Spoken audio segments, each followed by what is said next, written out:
बिस्मिल्लाहिर्रहमानिर्रहीम। अस्सलामु अलैकुम वरहमतुल्लाहि वबरकातुहू। मोहतरम नाज़रीन, आज हमारे मुआशरे का यह एक बहुत बड़ा अलमिया है कि हम बचपन ही के अंदर अपनी औलाद की मंगनियाँ कर देते हैं, और जब औलाद बड़ी होती है, बलूगत वाली हो जाती है, बालिग हो जाते हैं, उनका जी या उनकी मर्जी किसी और जगह होती है, या लड़की को लड़का पसंद नहीं या लड़के को लड़की पसंद नहीं, तो वो कहते हैं हमने नहीं करनी। फिर वालिदैन पछताते हैं, वालिदैन कहते हैं हमने यहीं पे करनी है, हमने बात की हुई है, हमने रिश्ता दिया हुआ है, हमने ज़ुबान दे दी हुई है। अब औलाद अगर नहीं चाहती, क्योंकि ज़िंदगी तो औलाद ने गुजारनी है, अगर औलाद नहीं चाहती, औलाद की मर्जी ही नहीं है, तो वो कल को किसी और गुनाह के अंदर मुब्तला हो जाएंगे, कल को और वालिदैन की बदनामी का जरिया बन जाएंगे। उनका घर ना बसा तो उसके जिम्मेदार उसके वालिदैन होंगे। तो इसलिए हमें बचपन में मंगनी करनी ही नहीं चाहिए, और जब शादी करनी है, निकाह करना है, तो उससे पहले अपनी औलाद को पूछ लेना चाहिए कि तुम्हारी मर्जी फलां से है या नहीं, फलां जगह हम रिश्ता कर रहे हैं। अमूमन ऐसे होता है कि बचपन में कर देते हैं, औलाद को बताते भी नहीं है, और जब शादी का वक्त करीब आता है उस वक्त बताते हैं कि हमने तेरा रिश्ता इस फलां को दिया हुआ है और फलां तारीख को शादी है। अब उस वक्त फिर औलाद पछताती है कि अब क्या करें, हम मैं तो नहीं चाहती या मैं नहीं चाहता। तो हमारे पास आजकल ये 20वें ऐसे वाकयात हो रहे हैं कि फिर वो लड़ाई झगड़े तक नौबत आ जाती है।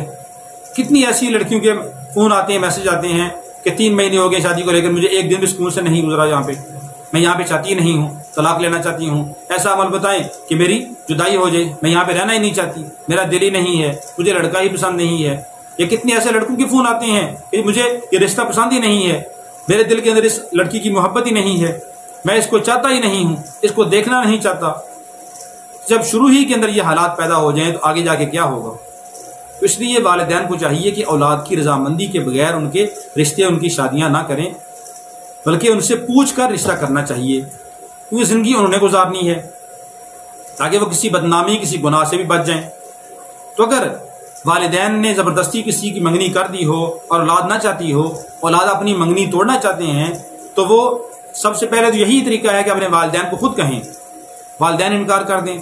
अगर वालिदैन नहीं मान रहे तो फिर उसके लिए अमल है कि आप इशा की नमाज के बाद एक वक्त मुतय्यन कर लें, और उस वक्त आपने 1100 बार अल्लाह ताला के 2 नाम हैं सलाम और अजीज, उनके शुरू में या लगाकर या सलामो या अजीजो 1100 बार पढ़ना है।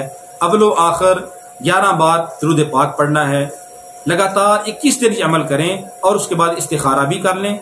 इंशाअल्लाह अजीज अल्लाह रब्बुल आलमीन जो मंगनी हो चुकी है उसको तोड़ देंगे, और फरीकैन की रजामंदी के साथ ये रिश्ता टूट जाएगा, और आपस की नाराजगियां भी नहीं होंगी।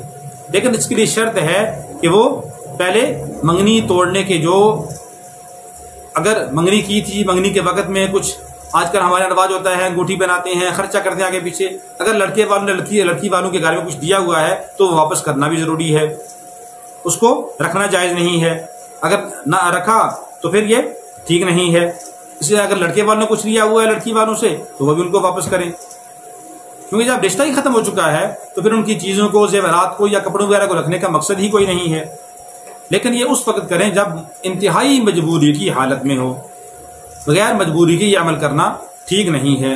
अल्लाह रब्बुल आलमीन हम सबको दीन की समझ नसीब फरमाए, और हम सबको अपनी औलाद का और अपने वालिदैन सबका ख्याल रखने की तौफीक अता फरमाए। अस्सलामु अलैकुम वरहमतुल्लाहि वबरकातुहू।